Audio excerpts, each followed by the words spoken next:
Never, just never would I have ever expected something like this to occur in any lifetime, let alone my own. But regardless, here we are anyway. Sometime around July 17th of 2025, it was discovered that Union Pacific Railroad, that being the largest Class 1 railroad in the U.S., was looking to merge with one of the two Eastern Class 1 railroads, with those being CSX Transportation and Norfolk Southern Corporation. Ultimately, they chose to explore a deal with NS first, and on July 29th, which is the day I'm recording this right now, it was announced the two had reached a merger deal worth $85 billion. And the next thing I knew, everyone around me went truly insane.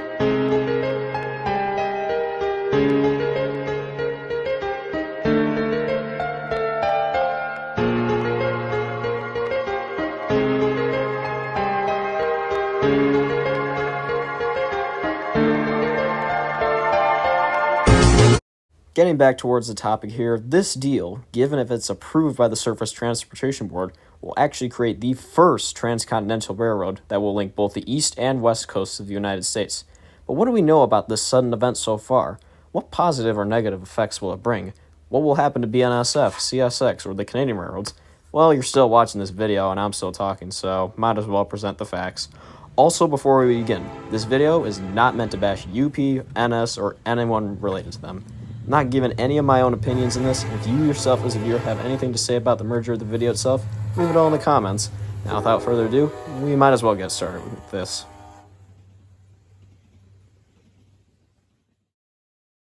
To give a little background on both railroads, UP can trace its roots back to President Abraham Lincoln, the creation of the Pacific Railroad Act in 1862.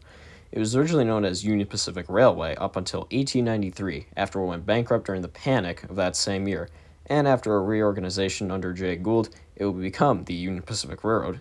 In the years that followed, the UP system would grow at a rapid pace with the acquisition of many railroads, such as the three-way combination with Missouri Pacific and Western Pacific in the early 1980s, the Missouri-Kansas-Texas Railroad in 1988, the Chicago and Northwestern in 1995, and finally the Southern Pacific in 1996. Norfolk Southern's history can go all the way back to 1827 with the charter of the South Carolina Canal and Railroad, which eventually became a predecessor of the Southern Railway. The other component of NS would be the Norfolk and Western, made big in the coal business of Virginia and surrounding states, with said business still providing profit for NS to this day. In 1980, so as to compete with the newly formed CSX, the N&W and the Southern chose to come together as one, and in 1982, the merger went into effect. In 1999, the famous Conrail split occurred between NS and CSX after neither could come to terms on who could get the U.S. government create a road of 1976. Obviously, both railroads are not new to the merger scene, but in this current case, if the UP and NS combination were to go through, the system will be made up over 50,000 miles of trackage. Not only that, but another goal to be fulfilled in the end is to also create the safest railroad in America with much more reliable service and an increase in competition. Both railroads project that the deal will close in 2027, and they don't plan on using a voting trust, which allows shareholders of the target railroad to take advantage of making more money off it while the decision is being reviewed. The name for the merged company will effectively stay, quote-unquote, as Union Pacific, with their current CEO Jim Vena staying on in his current role in running the railroad from the current Omaha headquarters, while the NS Atlanta Company headquarters will supposedly stay open in operation for innovative purposes. However, this event is not without its potential opposition. The biggest concerns in this case are likely BNSF Railway and CSX. If UP and NS were to have their merger approved, there is a potential somewhere down the line that could easily leave BNSF and CSX no choice but to have their own merger if they feel the need to amp up their own competition against UP. As for Canadian National and CPKC, it is unknown what their current stance is, but with CPKC being one of the most recent big-name mergers in North American railroading, this means they'll also have more competition with UP out west on the former KCS territory and in Mexico as well. Cross-border traffic has been becoming a bigger thing ever since the Canadian Pacific and Kansas City Southern merger in 2023, and UP does have their very own access into Mexico via a 26% share in Ferromex, while Grupo Mexico owns the remaining 74%. Shoreline or regional railroads could most likely be awarded several concessions, such as new routes through trackage rights or even outright ownership.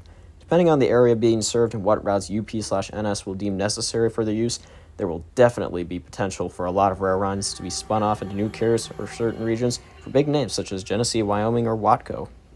Another thing that should be noted is the fact that passenger rail service is heavily liable to be affected by this merger. It is very possible Amtrak will face significant increased delays should this railroad merger come into fruition, with more traffic on routes shared with passenger trains. However, like the CPKCS merger, Amtrak can also support this merger by being granted use of trackage for new passenger service on their network to serve more parts of the country. In terms of traffic on both UP and NS, what could be expected? Obviously, intermodal is one of the biggest businesses for the railroads of the U.S., so capitalizing more containers off the highway and onto rail would definitely be a key playing card. UP and NS, along with CN, do share a domestic container pool known as EMP, which could have potential for significant growth over time. The coal business is also remaining strong for all railroads, but slowly but surely some power plants have been disappearing off the map, whether it be conversion to natural gas or outright shutdown. Eastern coal traffic for export on the NS via Lambert's Point in Virginia along the former NNW is likely to stay around for a long time, while Midwest power plants that take on Powder River Basin coal via UP are also likely to be staying open, but there's always the possibility of a potential shutdown anytime in the future.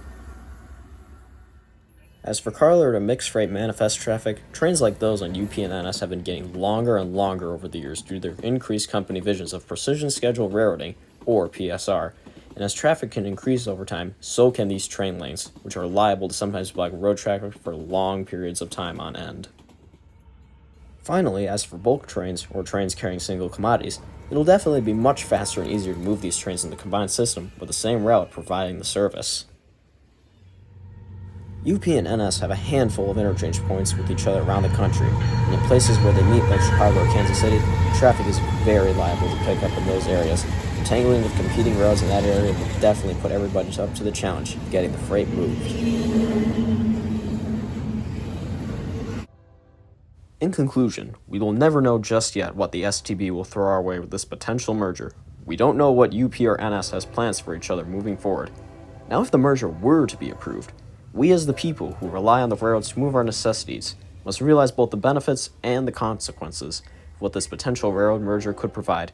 So as we watch and wait for a decision, we must remember that the railroads are powered not just by the locomotives who might have an uncertain future or paint scheme, the technological advancements discovered each and every day, or the funds that create the profitability of a railroad.